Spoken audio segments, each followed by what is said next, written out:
De nuevo, Sergio. Hola Rosana, pues muchas gracias por tenerme otra vez aquí y a eso, a hablar de Torremolinos de aquellos años tan pasaderos y que me gusta tanto. Que creo que no quede nadie vivo de aquella época, porque si no tendríamos que pedir la fórmula secreta para vivir 120 o 122 años o más. Bueno, queda el legado histórico que creo que es lo más importante. Uh-huh. Los orígenes periodísticos que impulsaron el esplendor de la Costa del Sol. Así se llamó tu trabajo de fin de grado, Sergio. Así es, Rosana. ¿Por qué decidiste centrar tu trabajo aquí, en la Costa del Sol y más en concreto en Torremolinos? Pues porque yo empecé a conocerlo, como te dije ya la semana pasada, leyendo muchos libros que me recomendaron, metiéndome en páginas de Facebook donde asociaciones compartían imágenes de aquella época. Como por ejemplo Torremolinos Chic, supongo. Exactamente, una página maravillosa, o Torremolinos Forever, el grupo de Facebook. Que tienes check, ¿vale?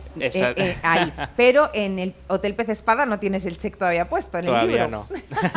Está ahí pendiente.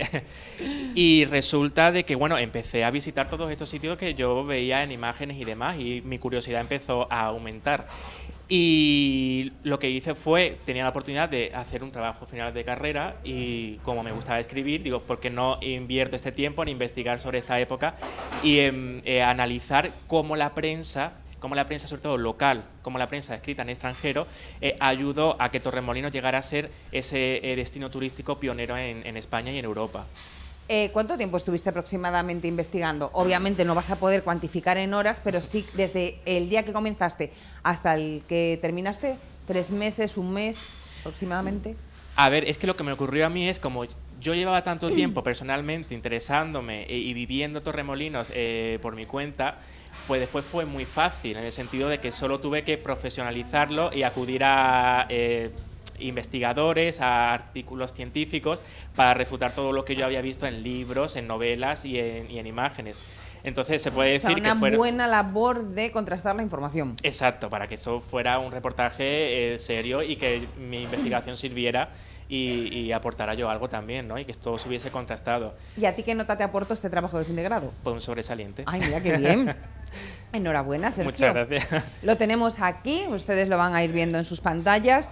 Pero, Sergio, ¿por dónde quieres empezar? Porque yo he dicho que nadie tiene 120 años y creo que por ahí más o menos vas a centrarte, Para los ¿no? tiros, sí, pues este reportaje va desde los inicios de esta prensa local que se inició en la Costa del Sol, promocionando el destino como un destino turístico, es decir, al final del siglo XIX, principio del 1900, realizo un recorrido cronológico durante los 50, los 40, 50 años 20, hasta llegar al máximo esplendor, que son los años 60 y 70, y donde ya empezamos a hablar de otra etapa, pero su germen lo encontramos a finales del siglo XIX.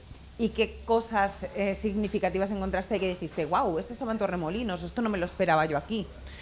Pues bueno, muchísimas cosas, habría que hacer una larga lista, pero lo que a mí me sorprendió verdaderamente es cómo la prensa local se decidió a hacer un giro radical en los temas que normalmente solía publicar y periódicos como La Unión Mercantil, aquel periódico decimonónico que fue tan importante para España y Andalucía, empezó a emitir noticias, a emitir reportajes sobre la Costa del Sol y en concreto sobre Torremolinos, gracias a una burguesía malagueña que fue quien promovió todo este movimiento, porque nos encontrábamos en una crisis un poquito fuerte y ellos vieron en el turismo una oportunidad para salir adelante. Entonces esta burguesía malagueña acudió a la prensa, acudió a periódicos como La Unión Mercantil y empezó a hacer propaganda, a hacer reportajes y a describir la maravilla tanto geográfica como cultural que se encontraba en Málaga. Uh-huh.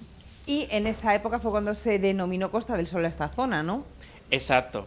Es una historia que es muy curiosa porque, bueno, hay que hacer hincapié en que Torremolinos, por ejemplo, era una estación de invierno, que esto quiere decir que la gente acudía aquí, ese turismo acudía aquí para pasar el invierno, porque claro, venía huyendo sobre todo la gente del norte de Europa de ese frío polar que era un poquito fuerte, ¿no? Entonces venía a Torremolinos atraído por esa propaganda que la prensa local emitía, gracias a que había muchas colonias de residentes en Málaga, en la Costa del Sol. Esa colonia de residentes extranjeros que se refugiaba aquí durante la Primera Guerra Mundial emitía hojas, emitía reportajes, emitía mucha información a sus países de origen, gracias, siempre diciendo hincapié en la prensa local, que era la aliada de estas personas. ¿Pero Entonces, prensa local en español o en los diferentes idiomas que hablaba esa gente? pues mira, en un primer lugar, es que es un poco complicado, en un primer lugar era prensa en español.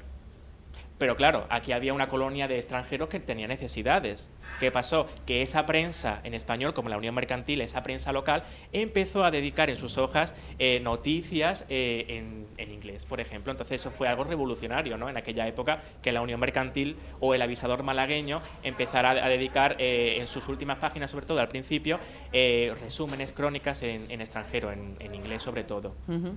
Y eso ha generado a que ahora mismo, aquí en la Costa del Sol, sí tengamos periódicos o prensa escrita en diferentes idiomas. Exacto. Como por ejemplo The Sun. The Sun o el Surin English, que encontramos su origen, de nuevo, en la Unión Mercantil. Perdón, el Surin English era el que quería decir yo. The Sun, digo, no es The Sun. Pues sí, el Surin English encontramos su origen en este periódico local, la Unión Mercantil, que en los años 20 decidió bueno, nosotros tenemos nuestro periódico local en español, tenemos estas hojas que dedicamos en inglés, pero ¿por qué no hacer un periódico íntegramente en inglés? Y lo hicieron, y crearon el British Colony Gazette, que fue un periódico íntegramente escrito en inglés. Y ahí, en este periódico íntegramente escrito en inglés, es donde se encuentra el origen de Surin English. ¿Y cuándo fueron los cambios más importantes? Porque has dicho que los periódicos empezaron a ver que tenían mucho tirón los extranjeros, empezaron a utilizar sus últimas hojas para poner noticias en inglés sobre todo. ¿Cuándo fue el cambio más significativo en la prensa? Pues bueno, hay muchos cambios. Por ejemplo, lo que me has preguntado antes, que no te lo he respondido todavía, de por qué se llama la Costa del Sol. Es que me parece tan interesante todo lo que me estás contando que ya se me había olvidado. Sí, sobre todo porque lo estamos haciendo en una televisión local y hablamos de prensa local y mira lo que llegó a conseguir la prensa local. Entonces, aquí se pone en valor la importancia que tenemos nosotros, ¿no? Trabajando. Claro, el cuarto poder, Exacto. Sergio, el cuarto poder, nunca lo olvides. Desde la localidad al mundo. ¿Por qué se llama la Costa del Sol? Pues no surgió concretamente ese nombre para designar a la provincia de Málaga, sino que en 1925 un empresario del sector turístico, Rodolphe Lusing, quería promocionar toda la costa del Levante español, porque se trató de que se llevaron a cabo dos exposiciones muy importantes, la exposición iberoamericana de Sevilla y la exposición de Barcelona, y este hombre dijo, ¿por qué no conectar estas dos exposiciones? Pues lo que hizo fue elaborar una ruta costera a la que llamó la Costa del Sol, pero la Costa del Sol iba desde Sevilla, pasando por Cádiz, pasando por Málaga, pasando por el Levante. La Costa del Guadalquivir, ¿no? Exacto, pues sí, exactamente, era toda la Costa del Sol, porque claro, que es España, sol. Y terminaba el sur, vete a León a ver si tiene sol. Bueno, por aquí vamos por la costa y llegamos hasta Barcelona. Hizo una campaña promocional en un periódico de Almería, entonces también hay mucha dicotomía. Costa del Sol, que era Almería, Málaga, tal. La verdadera importancia de esto es que era todo el Levante, toda la costa, hasta llegar hasta Barcelona. Entonces, esta campaña... Bueno, el Levante y parte del Poniente, ¿no? Porque si empieza en Sevilla, Cádiz y todo parte esto... de Guadalquivir, parte de todo. Y lo que ocurrió fue que empezó a hacerlo de nuevo en la prensa local, elaboró una ruta preciosa, muy literaria, donde la gente podía leer todas las maravillas que encontrábamos desde Sevilla por Cádiz, hasta llegar hasta Cataluña. Hoy que me hubiera gustado a mí hacer esa ruta, Pues sí, sería maravillosa y atrajo a 2 millones de personas. Fíjate el poder de la prensa local. Fueron los primeros callejeros viajeros, ¿no? Exacto, fíjate ya en los años 20 del siglo pasado. Claro, esto pasó en los años 20, pero eso se quedó un poco en stand-by. La Costa del Sol se quedó en aquella campaña turística. Pero, de nuevo, el Diario Sur, el importante Diario Sur de Málaga, el periódico local, en los años 40 acudió un poquito a esta campaña que se dio a cabo en los años 20 y empezó a promocionar Málaga, dándole este nombre exclusivamente a Málaga, la Costa del Sol, de Costa del Sol. Y de ahí viene nuestro maravilloso nombre. A Málaga te refieres la provincia de Málaga, no Exacto, Málaga ciudad, la provincia ¿no? de Málaga. Qué interesante, ¿no? Pues sí. Y que ahora sean todo Costa Blanca, Costa de la Luz, Costa Tropical, Costa no sé qué, y la única Costa del Sol que se haya quedado será nuestra. Empezó muy grande y terminó como suele pasarnos con estos fenómenos. Eso es una época de esplendor para los periódicos, ¿no? Exacto. Y para los primeros tour operadores, podríamos decir, Sergio. También, porque ¿qué ocurrió? que tanto periódico local necesitaba de empresarios y tanto empresario incipiente en Torremolinos necesitaba de periódico local y de prensa local para promocionarse. Lo que ocurrió fue que periódicos mostraban en sus páginas todos los acontecimientos hoteleros, todos los nuevos restaurantes, todos los nuevos hoteles. Y, por ejemplo, un hecho muy importante del año 50 que tuvo mucha repercusión en la prensa local. A ver si lo sé. ¿La construcción del Hotel Pez Espada? Pues sí. Fue un antes y un después porque fue una promoción increíble y ya sabemos todo lo que ocurrió después en este maravilloso hotel. Claro, las empresas privadas vieron la importancia de utilizar a la prensa Exacto. para potenciar sus productos y sus negocios. Entonces hubo una simbiosis que a día de hoy puede ser lo que llamamos la publicidad en los programas. Puede ser. Puede ser, ¿no? Pues solo que ellos fueron pioneros y creadores. Que aquí ha habido mucho pionero para todo. Exacto. Porque, y la época de esplendor, Sergio, estamos hablando de una época de esplendor, eso para el turismo y demás, pero claro, a principios del siglo, cuando todos aquí tenemos como muy interiorizado que la época de esplendor fue en los años 50, 60. Sí, o sea, porque esto fue como un cúmulo de pequeños pasos que fueron diéndose, o sea, fue tan grande lo que ocurrió aquí que no podía ser de la noche a la mañana, entonces todo surgió el germen a finales del siglo XIX, entonces todo poco a poco desembocó en que en los años 60 y 70 ese esplendor fuera máximo en Torremolinos en concreto y en la Costa del Sol en general.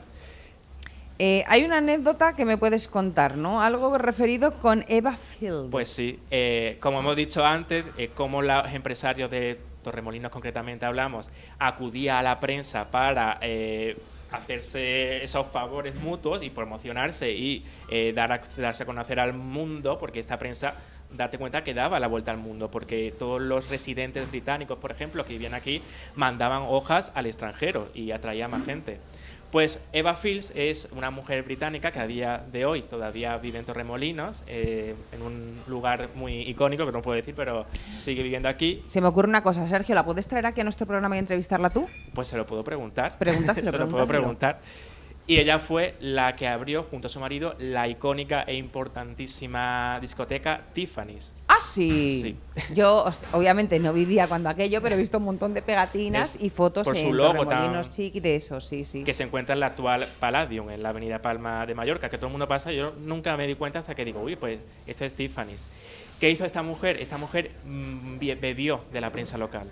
Llamaba a la prensa local, llamaba a los fotógrafos para que fuera a todas las fiestas que daba en su discoteca, fiesta a la que acudía la creen de la creen. El actor de Hollywood Kirk Douglas, Antonio Ordóñez, el torero, o sea, todo el mundo. El padre de Carmina Ordóñez, ¿no? Exacto.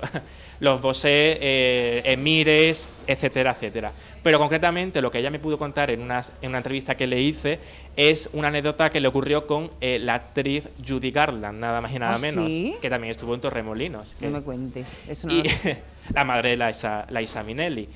Y fue que ella siempre llamaba fotógrafos para que salieran en la prensa, pero cuando vino Judy Garland a pasar su luna de miel aquí, no quería Judy Garland que la gente se enterara de que estaba pasando su luna de miel aquí.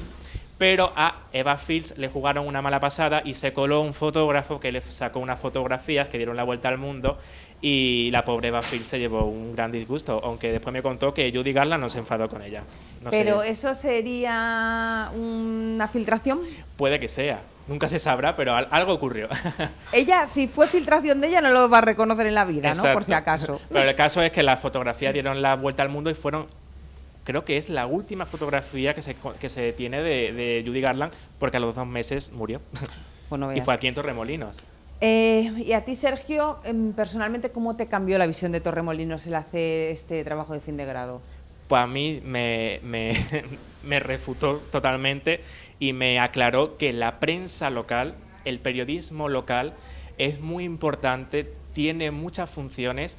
Y no hay que olvidarlo porque gracias a este periodismo local, a esta prensa local, Torremolinos es a día de hoy uno de los destinos turísticos pioneros en Europa. Así que que es increíble. Y gracias a eso pues estoy aquí con vosotros, porque yo os digo, tanto Torremolinos, yo quiero estar en la televisión de Torremolinos, así que acudí a vosotros. Así que esa es la mayor consecuencia, creo.